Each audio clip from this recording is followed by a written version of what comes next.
तो design of रिबिट joint यानी कि रिबिट जोड़ का अभिकल्पन, इसमें हम कुछ फार्मूला कोड ने हमें रिकमेंड किया है, यानी कोड ने हमें बताया है, उस फार्मूले के अकॉर्डिंग, उस फार्मूले के अनुसार हम रिबिट का अभिकल्पन करेंगे। तो पहला फार्मूला आपका क्या है, नंबर ऑफ रिबिट, यानी कि रिबिट की संख्या, इसकी हिंदी होगी रिबिट की संख्या, यानी कि इसको स्मॉल n से लिखेंगे। और इसका फॉर्मूला होता है फोर्स अपॉन रिबिट वैल्यू, रिबिट वैल्यू की हिंदी रिबिट वैल्यू होगी, और फोर्स की यूनिट होगी बल। जैसे कि आपका ये कोई प्लेट हो जाएगा और इस प्लेट पे कोई फोर्स लगा देगा F, और इसका स्ट्रेंथ। अच्छा, रिबिट वैल्यू आपका क्या होता है, हमने आपको बताया है रिबिट वैल्यू जो होता है, इसका फॉर्मूला हमने आपको लिखवाया है कि मिनिमम कौन सा स्ट्रेंथ, PB, एक होगा PS मतलब शियर स्ट्रेंथ, और दूसरा PB। इन दोनों में से जो वैल्यू कम होगी, वो आपकी रिबिट वैल्यू होगी, और फोर्स आपको दे रखा रहेगा। ठीक, तो आप नंबर ऑफ रिबिट यहाँ से निकाल लोगे। ये आपका पहला फॉर्मूला था, यानी कि रिबिट की संख्या। जो आपका दूसरा फॉर्मूला है डियर, वो है अनबिन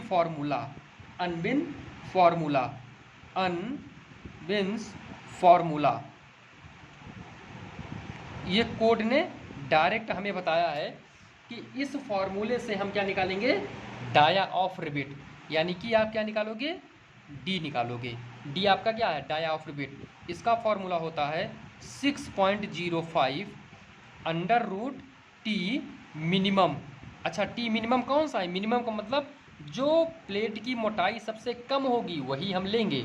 ठीक, इसका ये दूसरा फॉर्मूला हो गया।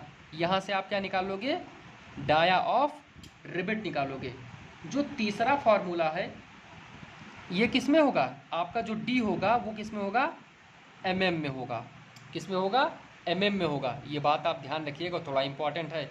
अच्छा, इस mm को अगर जो हम सेंटीमीटर में बनाएं तो d बराबर आपका कितना आएगा, 6.05, और mm को सेंटीमीटर में बनाने के लिए क्या करते हैं, 10 से डिवाइड करते हैं, यानी t/10 हो जाएगा, और इसकी वैल्यू आ जाएगी 1.91 अंडर रूट टी। ये आपकी वैल्यू हो जाएगी, किस में हो जाएगी, ये सेंटीमीटर में। ये आपका किस में हो जाएगा, सेंटीमीटर में। ये आगे के लिए आप ध्यान रखिए। अब आप इसको कैलकुलेटर से कर लीजिएगा, ठीक है, ये आपकी वैल्यू यहाँ से निकल आएगी। ठीक है, तो आप इसका थोड़ा सा ध्यान रखिए। अब आगे की थोड़ा सा बात करते हैं, थोड़ा सा अगर जो हम आगे की ओर चलते हैं पॉइंट में अपने, तो यहाँ पे देखिए आप, जो आपको तीसरा फॉर्मूला है, मतलब तीसरे अगर जो हम फॉर्मूले की बात करें तो आपका है thickness of cover plate, thickness of cover plate, यानी कि कवर प्लेट की मोटाई। इसकी हिंदी क्या होगी, कवर प्लेट की मोटाई। तो जो टी कवर होगा, यानी कि टी कवर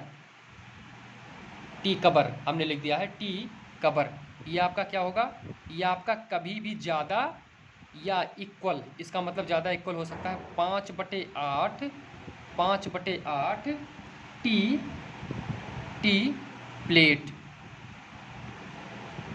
प्लेट। देखो, इसका मतलब हम आपको समझा भी दें, यहाँ पर जैसे हो जाएगा, हमने कहा बट जॉइंट, तो जैसे ये आपका बट जॉइंट हो गया, ये होता ना बट जॉइंट, ऐसे, और ऐसे इंड टू इंड आप प्लेट जॉइंट करते हो। तो अगर जो इसकी मोटाई मान लो कितना दिया है, 10 mm टी प्लेट, ये किसका होगा, ये टी जो होगा ये टीपी होगा, टीपी का मतलब प्लेट, और जो इसके ऊपर लगता है डियर, ये आपका क्या होता है, टीसी। इसको क्या बोलते हैं, टीसी का मतलब कवर प्लेट, और इसके जो नीचे लगता है ये क्या होता है, टीसी का मतलब कवर प्लेट, और ये आपका क्या होता है, टीपी का मतलब मेन प्लेट। ये टी का मतलब थिकनेस यानी मोटाई, और पी का मतलब प्लेट, और टीसी का मतलब कवर प्लेट। ओके, ये आप ध्यान रखिएगा। और यहाँ पर रिबिट लगाते हैं, तो ये 5/8 से ज़्यादा नहीं होना चाहिए। अब आपका जो चौथा फार्मूला आता है, यहाँ पर चौथे फार्मूले की बात करें तो मिनिमम